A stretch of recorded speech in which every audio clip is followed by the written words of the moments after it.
We are studying the chapter Markets Around Us. This is the second part of this chapter.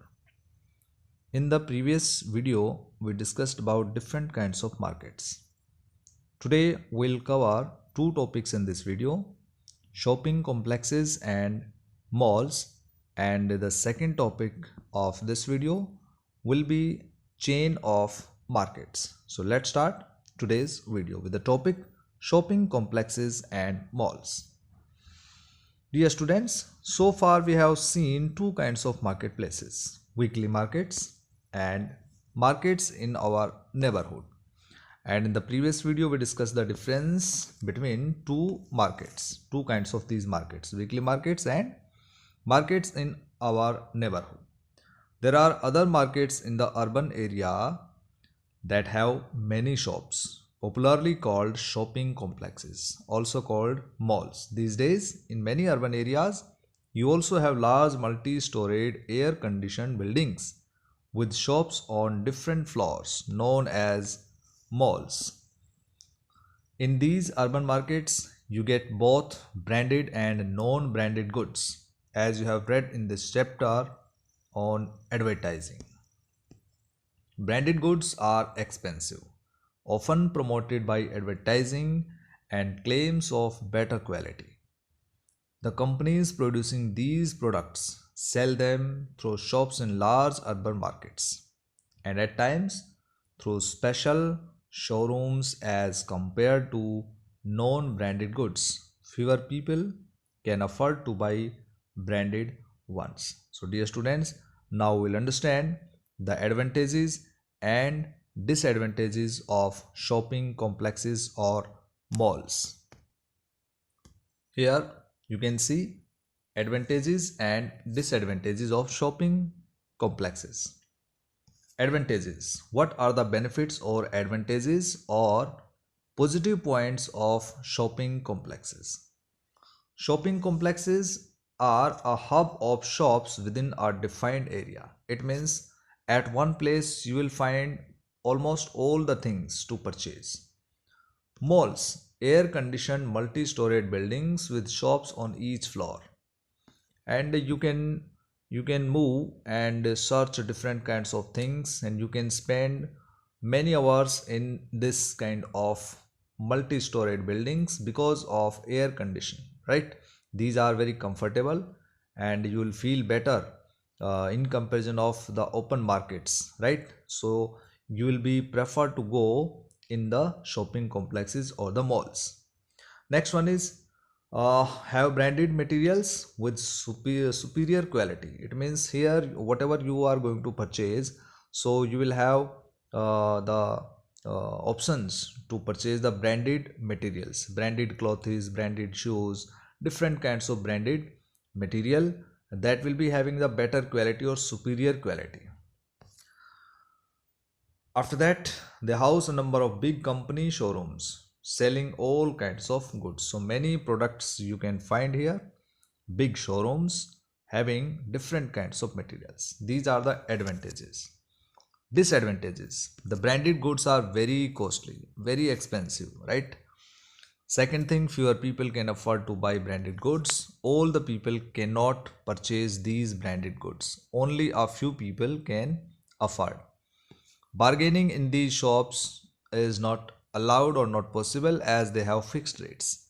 Here you will find the material or the products or the goods and things with the tag, right? And these kinds of tags are having prices. So you cannot bargain while purchasing the products from the shopping complexes or malls. This is the next topic, chain of markets. With the help of this diagram, we can understand the chain of markets, the system of the chain of markets. You know that a consumer, who is consumer? The person who consumes the products, he consumes the goods and products, right? So consumer cannot purchase the things from producer. It's very difficult to have the things and goods from producer directly cannot purchase the goods, right, from producer. so it's very difficult. So how the things and goods are reached to consumer? There is a process that is known as chain of markets. So let's try to understand with the help of this diagram. First of all, input. Input means the use of raw material and processing of producing the different kinds of products, whether it is in secondary sector, whether it is in primary sector, right, anywhere. After that, this is produced. Clear? The products are produced by producer, so producer has the products. After that, wholesaler. Wholesaler purchases the things from producer in a big quantity, means 1 quintal, 2 quintal, and if other kinds of products are there in a big number. Clear? And after that, from wholesaler, retailers purchase wholesale from wholesaler, and then from retailer, consumer purchases the goods. So in this way, from producer to wholesaler, wholesaler to retailer, and a retailer to consumer. For example,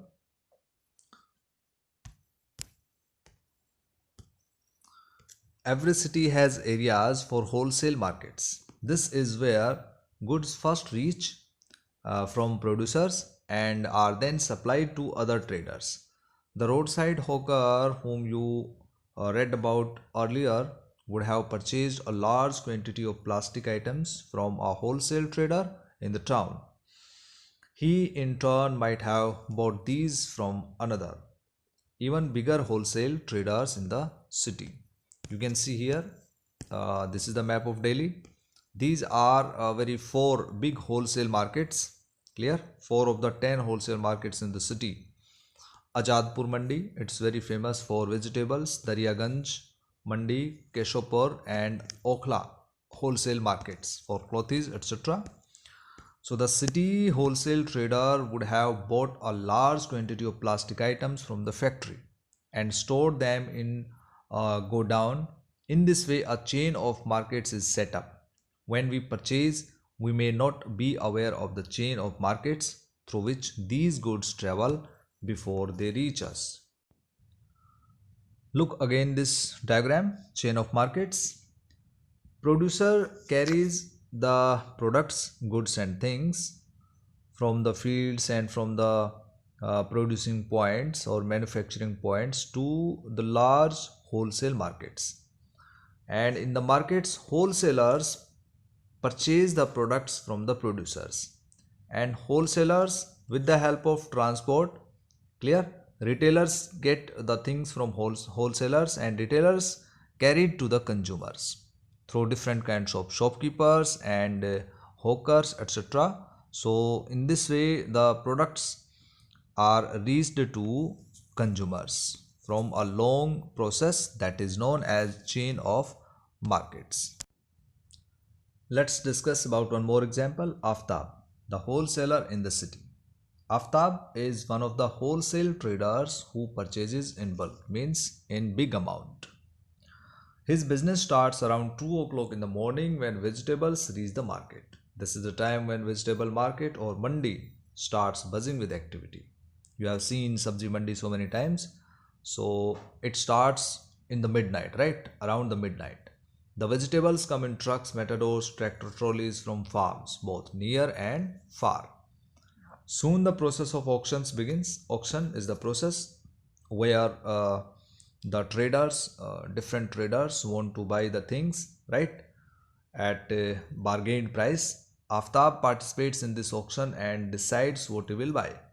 Today, for example, he bought 5 quintals of cauliflowers.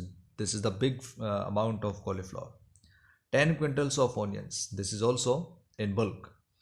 He has a shop in the market where he stores the vegetables. So these kinds of big amount of vegetables is stored in the shop, and that he has bought. From here he sells to hawkers and shopkeepers. So shopkeepers and hawkers purchase the vegetables from Aftab, who start coming to market around 6 in the morning, and then they carried the vegetables to their own shops to start the business to sell to the customers or consumers around 10 in the morning. So dear students, in this way the vegetables you eat daily, right, and you purchase from the shopkeeper that starts its journey in the midnight, around in the midnight, then it carries it is carried to the wholesale markets, and from there uh, wholesalers purchases, then it comes to the retailers, and then to hawkers and shopkeepers, and then after that to you, right, for use.